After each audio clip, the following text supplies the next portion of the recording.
வருகின்ற சட்டமன்ற 2026 சட்டமன்ற தேர்தலில் அனைத்து இந்திய அண்ணா திராவிட முன்னேற்ற கழக தலைமையில் மிகப்பெரிய கூட்டணி அமையும்.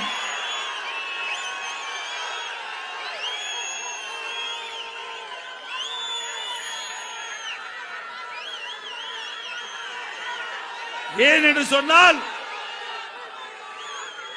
நம்முடைய எங்கே மேடையிலே வீட்டிருக்கின்ற நிர்வாகிகள், இங்கே வரி புரிந்திருக்கின்ற பாசறை சகோதர சகோதரிகள், வெளியிலே இருக்கின்ற பொதுமக்கள் எங்கே சென்றாலும் எப்படியாவது கூட்டணி அமையுங்கள் என்று சொல்லுகிறார்கள்.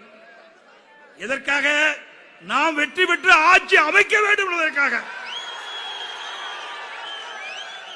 உங்களுடைய அனைவருடைய கோரிக்கையும் ஏற்று 2026ஆம் ஆண்டு அனைத்து இந்திய அண்ணா திராவிட முன்னேற்ற கழக தலைமையிலே வலிமையான வெற்றி கூட்டணி அமையும் அமையும் அமையும்.